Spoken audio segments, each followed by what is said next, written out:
Hey, you know how last year there was a big controversy over the Federal Centers for Disease Control telling desperate landlords in every state that they couldn't evict people who weren't paying rent?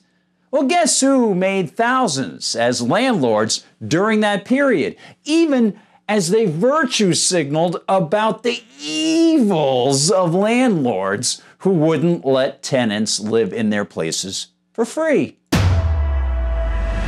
Hi everyone, I'm Gardner Goldsmith for MRCTV. Here's the story. MRCTV readers likely are aware that we, along with a disturbingly small number of other groups, covered and wrote follow-ups on the intense battle over the CDC, Center for Disease Control, and its wildly unconstitutional and immoral claim to tell landlords that they couldn't evict renters who didn't pay. That on top of the already highly questionable position of the CDC under the Constitution in the first place.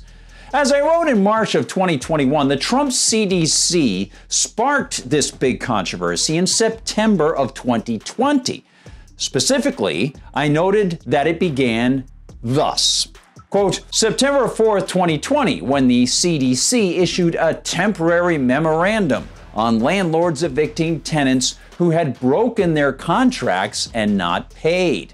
Shortly thereafter, numerous groups and individuals, landlords, brought suit against the CDC and Department of Health and Human Services in numerous federal district courts. That, you likely remember, led to the insane June 2021 Supreme Court give and take, which saw the majority finding in spirit against the constitutionality of the CDC policy, but also saw Justice Brett Kavanaugh backing away from the rest of the conservatives and allowing the policy to continue, siding with the liberals, because, to paraphrase his rationale, the initial CDC program was scheduled to end within a month.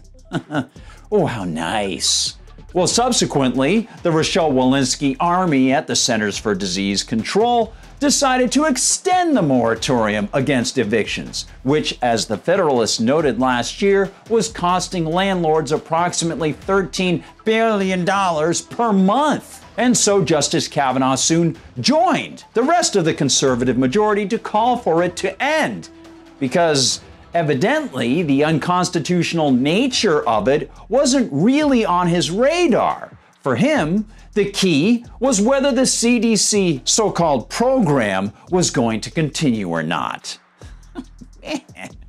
As I noted at the time, some jurists claim that if only the Congress had passed a federal statute robbing landlords of their right to evict non-payers, then, they argued, it would be completely okay.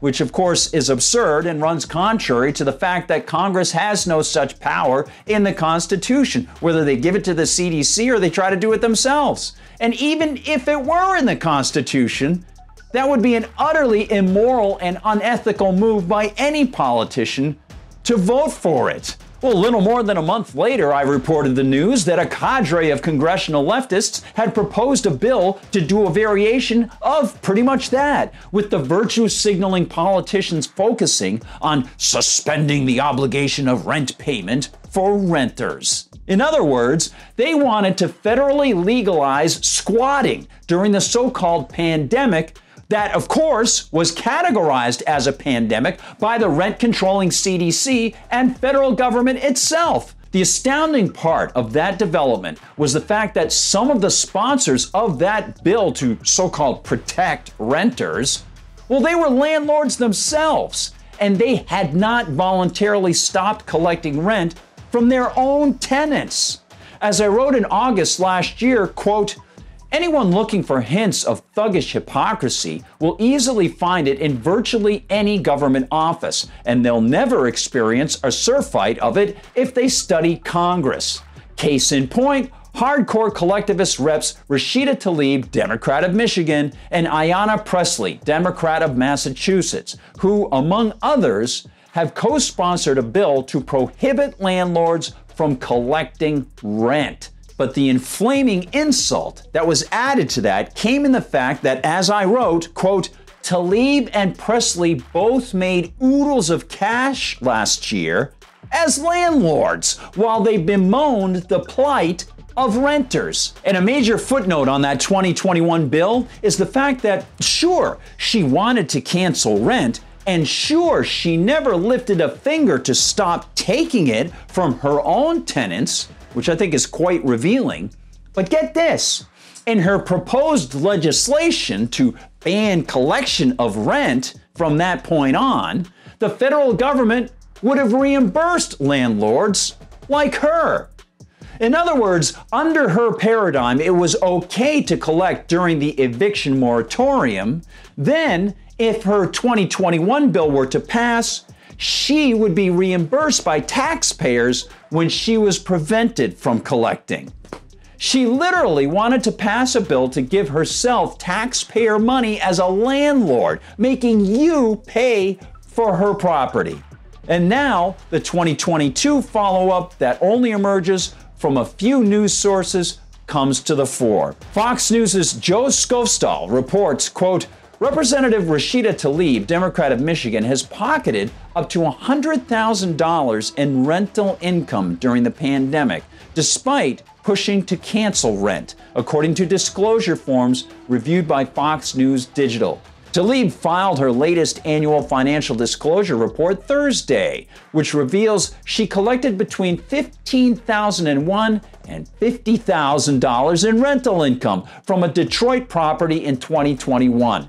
The Michigan Democrat reported the same rental income for 2020 last August, meaning she now made between $30,000 and $100,000 from rent payments during the pandemic. And need anyone be reminded, Tlaib, however, collected the rent checks despite co-sponsoring a bill alongside other squad members that sought to cancel rent during the pandemic. Her heroic rent stoppage co-sponsor, Ayanna Presley, the Democrat of Massachusetts, also wears the virtue mask while she tallies the rent check income. Quote, last year, Fox News reported that Presley and her husband disclosed between $5,000 to $15,000 in rental income throughout 2020 from a Boston property. Yes, folks, and her latest disclosure, which was due Saturday, August 13th, likely will become public this week. In 2005, Peter Schweizer released a book on political hypocrisy entitled Do As I Say, Not As I Do, covering the double standards of people like Barbra Streisand, Michael Moore, and Nancy Pelosi. One wonders if his literary agent has been asking him for a new, updated, much larger version. Yeah, have to be a lot bigger. Thanks so much for watching, everybody. Remember, if you're watching on YouTube, like and subscribe. Check that you're subscribed. Make sure they haven't dropped you. I mean, make sure it mysteriously hasn't happened by accident. And please head to Rumble, where that sort of stuff doesn't seem to happen, and they don't censor us, which is awesome. And at Rumble, if you can hit the plus button there, that helps amp things up in the algorithms for the particular video you're watching. You can also find our videos on Facebook, and there are special versions of those out there, and you can exchange ideas and thoughts with other people at the MRC TV Facebook page. Find us on Twitter, find us on TikTok and Instagram, and of course at mrctv.org, mrctv.org, the 35th year of the Media Research Center. Yeah, help out. You can go to the MRC Store at mrctv.org and buy a couple items. Very cool stuff. You can find me on Twitter at GardGoldsmith and on Gab at Gardner Goldsmith, and I really appreciate all the feedback I get from you. Thanks so much, everybody. Thanks for being kindred spirits. For MRC TV, I'm Gardner Goldsmith.